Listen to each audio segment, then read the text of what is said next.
কিছুদিন আগের কথা, ইউরোপ আমেরিকার ক্যালিফোর্নিয়ার লস অ্যাঞ্জেলেসের দিকে যদি তাকান, সেখানে দেখতে পাবেন যে আল্লাহ রাব্বুল আলামিন কিভাবে আগুনের দাবানল দিয়ে তাদেরকে সাইজ করেছেন, তাদের উপরে গজব দিয়েছেন।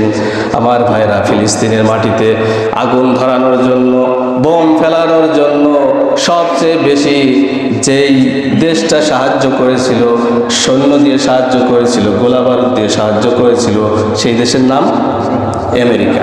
সে দেশের নাম কি? আমেরিকা। আপনি ভালো করে লক্ষ্য করেন, চুক্তি হয়েছে। এখন চুক্তি অনুযায়ী ফিলিস্তিন তাদের দেশকে সংস্কার করতে ব্যস্ত।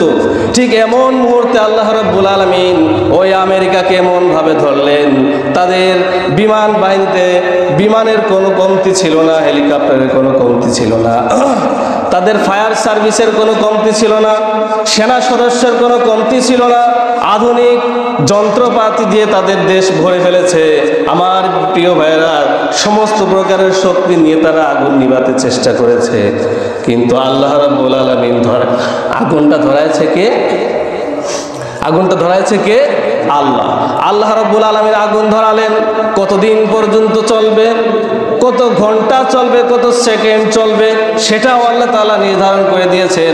যত বড় মহাশক্তি নিয়ে তোমরা পানি নিয়ে আসো না কেন, যতক্ষণ পর্যন্ত আমার আল্লাহর আদেশ না আসবে ওই আগুন নেভবে না। প্রায় 3 সপ্তাহ ধরে ওই আগুন জ্বলেছে। মানুষ অবাক হয়ে যাচ্ছে যে কিরে, এখানে আগুন নেই, কিন্তু এই আগুন কোত্থেকে আসলো? মনে হচ্ছে যেন কেউ পাটকাঠিতি করে নিয়ে আগুন এখান থেকে নিয়ে ওখানে ধরাই দিচ্ছে। আমার ভাইরা, আসলেই এক ধরনের অদৃশ্য শক্তি সেখানে কাজ করেছে। আল্লাহ রাব্বুল আলামিন এই কাজটা নিলেন বাতাসের মাধ্যমে। সাগর থেকে বাতাস আসে, জোরে বাতাস এসে একটা আগুন ভর্তি কাঠকে নিয়ে উড়ায় নিয়ে আরেক জায়গায় ফেলে, আর ধূপ করে সেখানে আগুন জ্বলে যায়। এভাবে করে ফিলিস্তিনে তারা যেই ক্ষতিটা করেছিল তার চেয়ে বহু গুণ ক্ষতি আল্লাহ রাব্বুল আলামিন তাদেরকে করে দেখাচ্ছেন।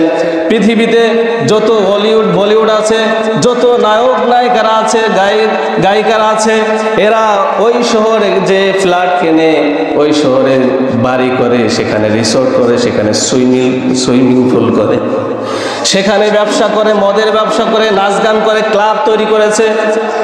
আমেরিকার সবচেয়ে দামি শহর যেটা, আল্লাহ রাব্বুল আলামিন সেটাকেই ধরলেন। সেটাকে ধরে এমন অবস্থা করলেন যে ফিলিস্তিনে যেই ক্ষতিটা তারা করেছিল, আল্লাহ রাব্বুল আলামিন সামান্য এই আযাব পাঠিয়ে তার চেয়ে বহু গুণে তাদেরকে ক্ষতি করে দিয়েছে। আরে আগুন, আপনারা মনে হয় ভিডিওতে দেখছেন না, কি অবস্থা? আগুন কাকে বলে? দাও দাও করে জ্বলতেছে আগুন, আবার সাথে বাতাস। বাতাস পেলে তো আগুন এমনি আরো দাও দাও করে জ্বলে। হ্যাঁ, সেখানে আল্লাহ রাব্বুল আলামিন এমন অবস্থা করেছেন যে মানুষ ভাবতেও পারছে না যে আগুন কোত্থেকে আসতেছে আর কিভাবে জ্বলতেছে, আর কত লক্ষ কোটি কোটি বিলিয়ন ট্রিলিয়ন তাদের ক্ষতি হয়েছে, এখনো তারা গণনাই করে যাচ্ছে। এটা হচ্ছে আল্লাহ তাআলার গজব। এটা তো আপনারা এই কিছুদিন আগে হয়েছে বলে এখন দেখতেছেন, এটা ইতিহাস হয়ে থাকবে। আরো 10-20 বছর পরে যখন এরকম মানুষ বলবে, তখন আপনারা মনে করবেন ওরে আল্লাহ, এটা তো বিরাট বড় একটা গজব ছিল। এখন আপনাদের কাছে বেশি কিছু না মনে হলো, ওই সময় দেখবেন অনেক কিছু মনে হবে।